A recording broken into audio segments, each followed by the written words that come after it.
গাজা জুড়ে চলছে ইসরায়েলের হামলা। এতে নিহত হয়েছে হামাসের শীর্ষ নেতা সালাহ আল বারদাউল এবং তার স্ত্রী সহ অন্তত 23 জন।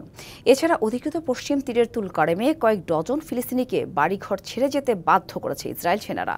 গেল সপ্তাহে হামাসের সাথে ইসরায়েলের যুদ্ধবিরতি শেষ হওয়ার পর থেকে 6 শতাধিক ফিলিস্তিনিকে হত্যা করেছে ইসরায়েলি বাহিনী। গাজা উপত্যকা জুড়ে এখনও চলছে ইসরায়েলের তাণ্ডব। স্থানীয় সময় রবিবার ভোরে খান ইউনিসে বিমান হামলা চালায় ইসরায়েলি বাহিনী। এতে প্রাণ যায় হামাসের জ্যেষ্ঠ কর্মকর্তা সালাহ আল বারদাউইল ও তার পরিবার সহ আরও অনেকের। যুদ্ধবিরতি শেষ হওয়ার পর এ নিয়ে টানা ৬ষ্ঠ দিনের মতো গাজায় হামলা চালায় ইসরায়েল। সানবিট সব দিবে সামাল। সানবিট ম্যাজিক প্রেস ডিশওয়াশিং এর মাথা ঘোরানো সলিউশন।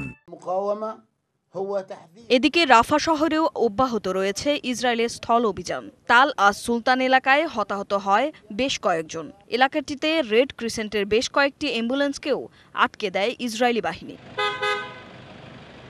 এছাড়া অধিকৃত পশ্চিম তীরের তুলকারেমে কয়েক ডজন ফিলিস্তিনিকে বাড়িঘর ছেড়ে চলে যেতে বাধ্য করে ইসরায়েল সেনারা। এছাড়া ব্যারাক হিসেবে ব্যবহার করার জন্য বেশ কয়েকটি ভবন দখল করেছে সেনারা। এদিকে গাজা থেকে ফিলিস্তিনিদের বাস্তুচ্যুত করতে প্রতিরক্ষামন্ত্রী ইসরায়েল কাৎজের সরকারি সংস্থা গঠনের প্রস্তাবে অনুমোদন দিয়েছে ইসরায়েলের নিরাপত্তা মন্ত্রিসভা। এদিকে শনিবার রাতে যুদ্ধবিরতি চুক্তি রক্ষার পাশাপাশি জিম্মি মুক্তির দাবিতে তেল আবিব, জেরুজালেম সহ আরও কয়েকটি শহরে সরকার বিরোধী বিক্ষোভে নামে 1 লাখের বেশি ইসরায়েলি। গাজায় যুদ্ধ বন্ধে লন্ডন, স্টকহোম সহ ইউরোপের বেশ কয়েকটি শহরে রাস্তায় নামে বিক্ষোভকারীরা। Tumpa Tarafdar, DBC news desk.